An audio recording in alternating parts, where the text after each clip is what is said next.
What's up, everyone, and welcome to ClearTalk. In this video, we are going to be talking about the breaking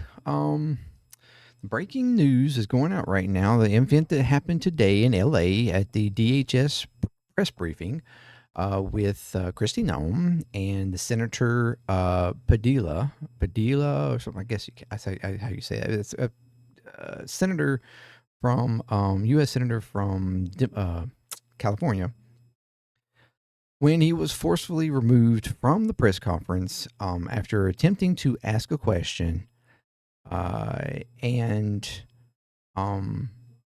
then taken out of the room, forced to the ground, handcuffed, and he was not arrested or anything like that. But it was the optics that has everybody in an uproar, and we're going to look at it. I'm going to discuss talk about my opinion on it, and I guess the concern behind it. So, let's swap over here real quick. Yeah, you know what to do, so do the damn thing. All right, so here we have, I've got this pulled up here. This is a video that kind of is a compilation of a couple of different angles from different cameras, showing the entire event. So what happened is, okay, I looked at the original, full-on video, and it looked like the press briefing was like a total of almost 3 hours. At the point that this happened was roughly about a little over an hour in, about an hour and maybe 10 minutes or so into the presser. So when he decides, in the middle of her speaking, he does decide to try to make an attempt to ask her a question, where he was immediately forcibly pushed out of the room by DHS,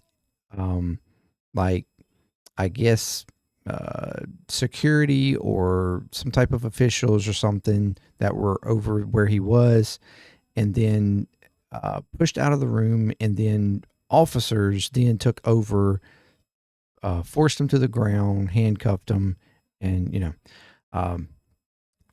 in this video, now it was about roughly, I continued to watch because I was wondering, okay, well, he interrupted her in the middle of this presser.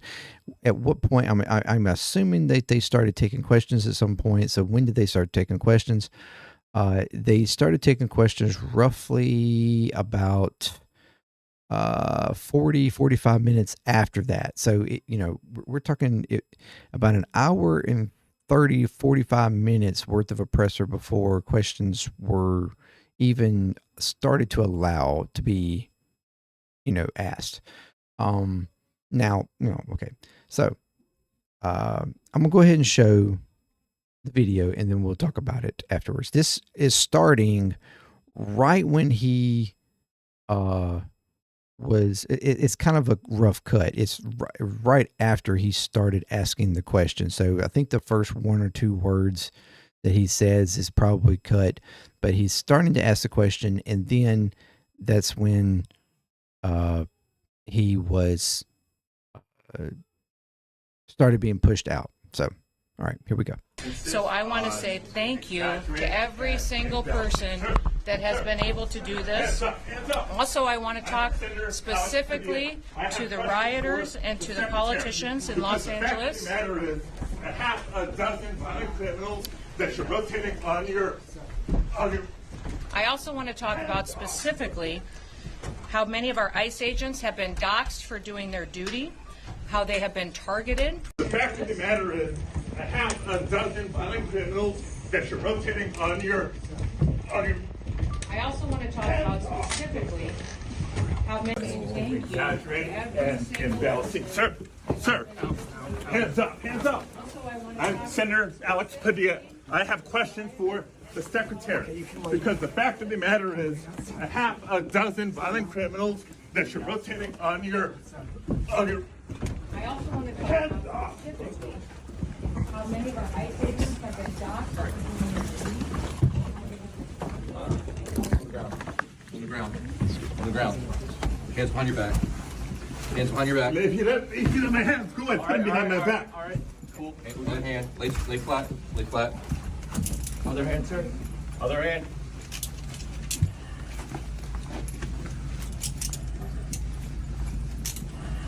There's no recording allowed out here. I did not know. There's no recording allowed out here per FBI regs for the building. So what, I'm sorry? There's no recording allowed out here. That's my boss. I have to There's no record recording everything allowed for out us, here. You can record. There's no recording allowed out here. I'm not a member There's of no press. recording allowed out I here. understand that, sir, but Okay, so that was the event. That happened. All right, so like as you see, he starts to ask a question. Of course, like I said, that was a rough start to it because he had already it was a couple of seconds were cut out of him starting to ask the question, but she was in the middle of the presser, middle of talking, and he starts to ask a question. I don't know if there was some idea that there would be zero tolerance of interruption or something like that, and that's the point. The reason why they started immediately trying to press him out. They are stating that they were stating that they did not know who he was, and that they were that he did not have dressed himself. They did not know who he was, and that they were afraid of the threat. That he posed a threat or something to some degree. There's a reason why the people that acted as they did quickly tried to push him out. That is, for me, doesn't make a lot of sense. I mean, this is a press briefing. I'm pretty sure of Homeland Security. I'm pretty sure you vetted people that were coming into this. You know who came into this event, and you also can't tell me that you don't know, especially Kristi Noem, or she should know who a sitting senator is. In her, that should be it shouldn't be that hard for her to know that. And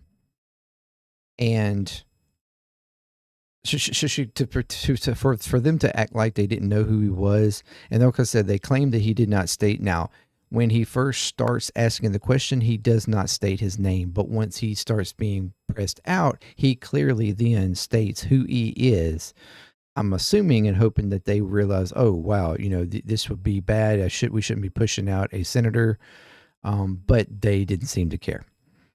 And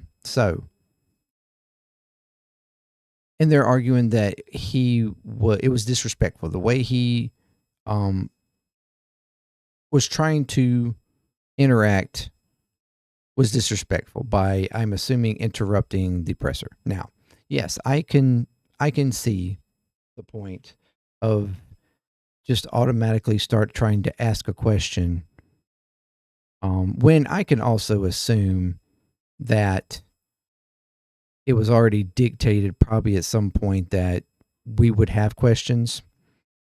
But also, this is a press briefing, so questions are often given to the press. He is not a part of the press. He is a sitting senator, so therefore he would not have really been given that opportunity to ask a question. So if he wanted to ask a question trying to stand up for what he considers his constituents and issues or concerns that they have, I don't know when would have really been a good time for him to ask a question. And it more than less was probably somewhat of an act of protest by him in representation of his constituents, or at least that would be what I would think what he would be, why he would have done, why he did what he, did there. But the bigger question and the concern is why the action that was taken was taken. Like, why such aggression in pressing somebody out of a press? Like, you could have approached that with way more like reserve. Hey, we're gonna have a moment for questions. Just wait for questions, and we'll try to call on you. Like, even she could have done that.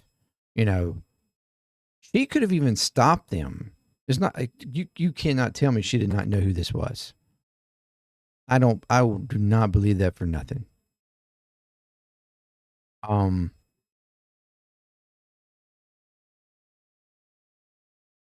even so, like she if she was respectful, even herself, if she was wording she could have been like, "Hey, it's okay, it's okay, it's okay.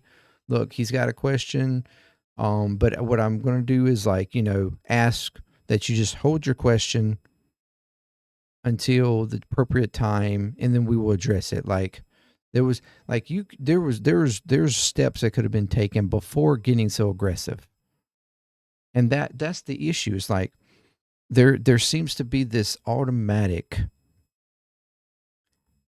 and you could even feel the mood through, because like I said, I watched other parts of this video, like the full video. You could feel the mood was aggressive in this whole presser, that we're mad, we're angry, we're here to law and order, and we're gonna get you, like we're not gonna stop until we have stopped everything, or we have gotten the criminals off the streets, and we are the raids and the riots are over. We're not going to stop until then.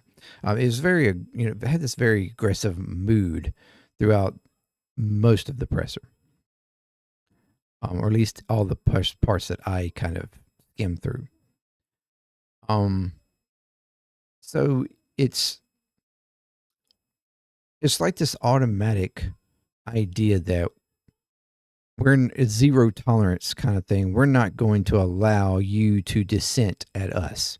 It goes back to the previous video where I was talking about, the protest and the concerns for Saturday, the 14th, and the like aggression that the administration is having towards any type of dissent, whether it be in citizenry or the press. Like we've seen, multiple, like the reformation of the press briefings in Washington, where certain press publications or whatever are being banned or not allowed in, or this kind of formation where most of the people that are even in the press stuff is now just like fully, Trump fanatics or people on his side. There's very few that are being allowed in now that do dissent to any degree. And I think that's only for the optics of Trump to be able to have his little moments where he goes, "Yeah, you're fake news and you're a horrible person. Nobody likes you anymore." That kind of shit, right? Just degrading nature that he does to any publication that pushes back or has any type of, like I said, dissent or questions his motives or whatever the case. Like, it's ridiculous. And the same sense feels going here, like that, simply because he started to try to ask a question, you did not have to immediately scale up and go to the aggressive move that you did. It feels overkill and just kind of ridiculous. And if you are, an administration that's not trying to look, you're trying to thwart the idea that's, becoming much more, talked about and concerned, is the authoritarian nation, dictator like nature of your, presence in any given moment, that's not a way to do it. And that doesn't help you whatsoever. This sort of, like I said, this aggressive, like, we're not going to take any shit, and what, like, it's just ridiculous. It's aggression for aggression's sakes. It's dissent for dissent's sake, like or suppression of dissent for suppression's sakes. It's kind of ridiculous. She goes on here to state that she didn't know that he needed that he had a question, and that was the wrong way to do it. He could have sent an email, or whatever, like as if she would answer an email. She goes on to complain that, like even Gavin Newsom hasn't answered her emails, or blah blah blah. It's who's to say that he hasn't sent her an email and she hasn't answered, and that's the reason why he came to this to ask the question. You just don't know. I mean, but she claims that it was disrespectful and that she was going to meet up with him, which from my understanding she did. I haven't found any kind of video showing her actually meeting with him, but I have seen where apparently at some point after the fact they did meet. But he also gave his own presser outside, which is in this as well. But I guess I'll continue. Oh, you know what? I don't even know the senator. He did not request a meeting with me or to speak with me. Yeah, she claims she doesn't know the senator. I don't believe that for a second. That just sounds like complete BS. So when I leave here, I'll have a conversation with him and visit and find out really what his concerns were. I think everybody in America would agree that that wasn't appropriate. That if you wanted to have a civil discussion, especially as a leader, a public official, that you would reach out and try to have a conversation. For instance, I have left voicemails for Governor Newsom wanting to have a conversation. Has he returned them? No, he hasn't. I know that the White House has reached out and had conversations with Mayor Bass as well. And so that's what you do to try to start these conversations and ask for partnerships.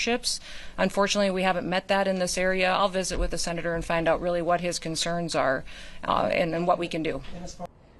I was there peaceful. And like, don't get me wrong, I actually agree with what she said there in a general sense.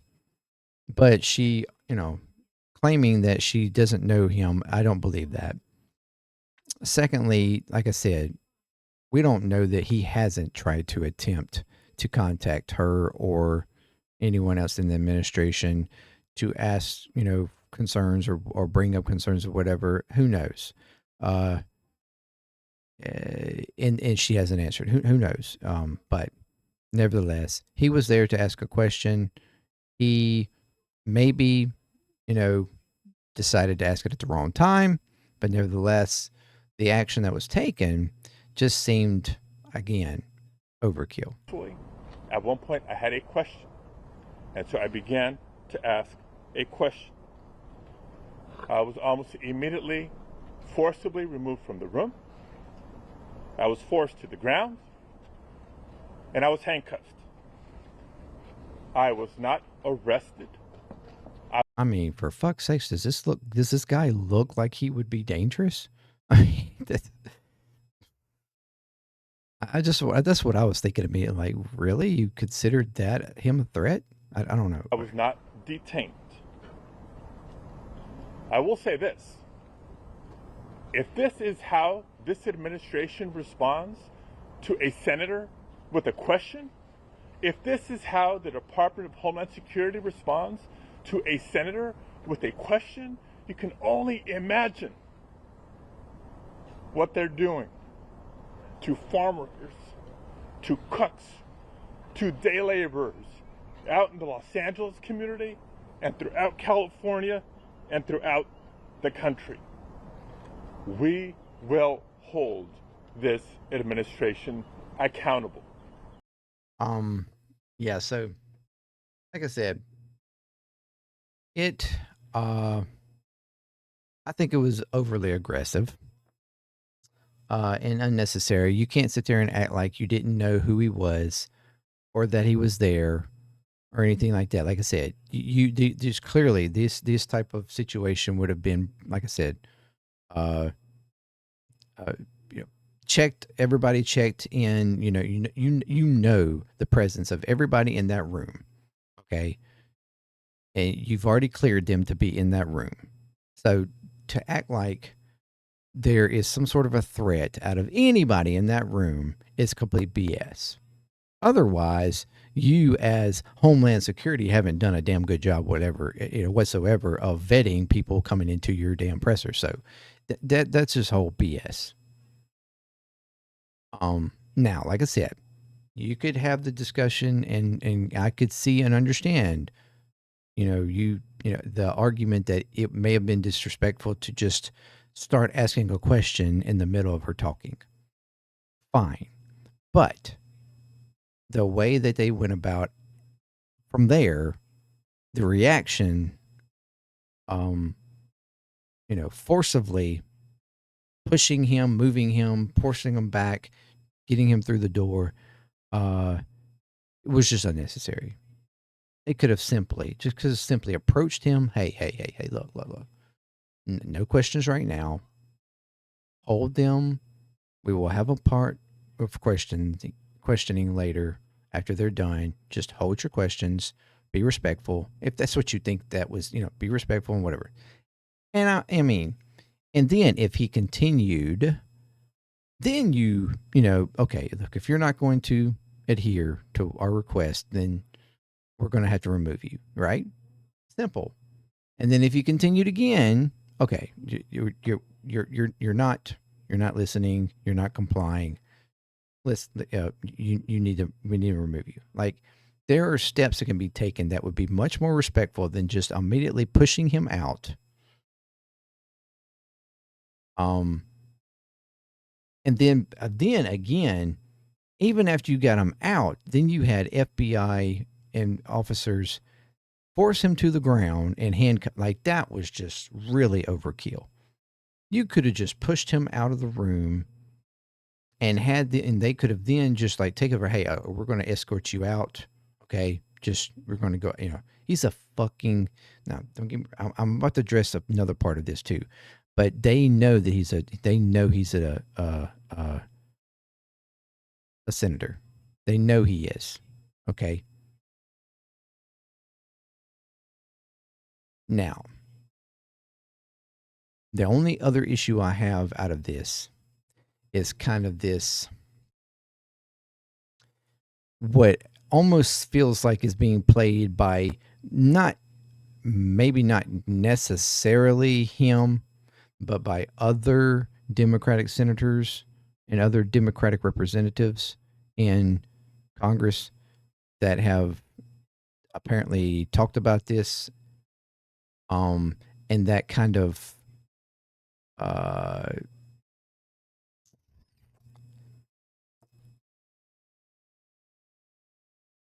like up on a pedestal,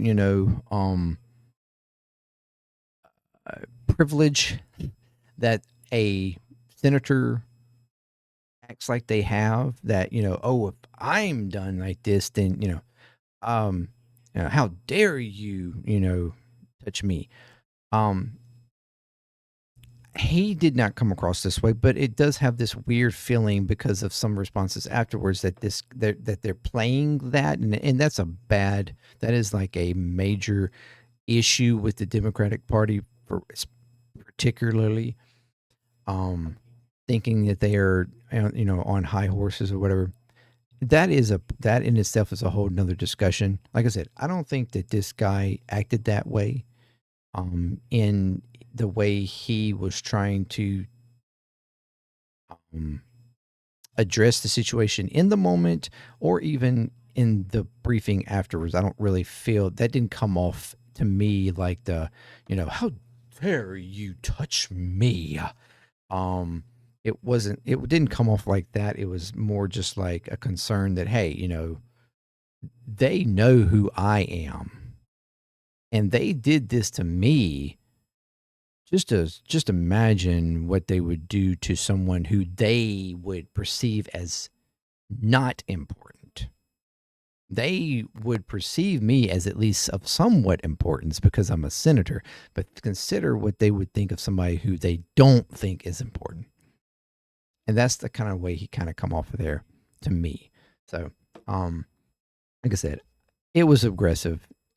And again, I think the undertone concern is that, this is something that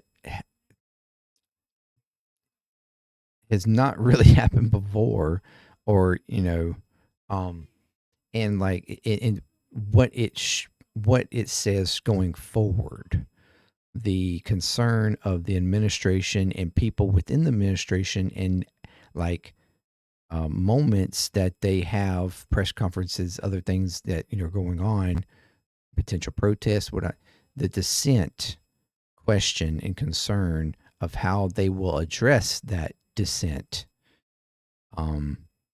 is the big concern, and whether they will become more and more and more and more aggressive in the actions to suppress that dissent. So let me know what you think about the whole thing.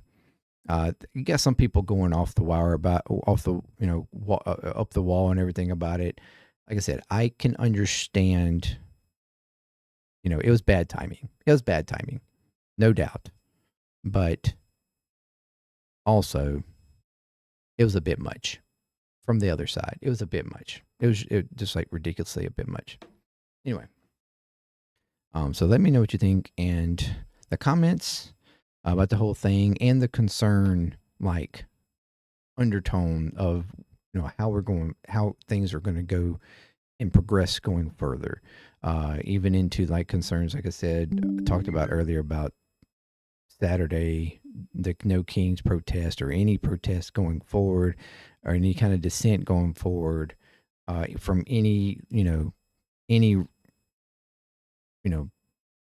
uh, source, whether it be citizenry or judicially, or like I said, anything. Let me know what you think, and so thank you very much for joining me. Until next time, peace. ClearTalk. I'm out.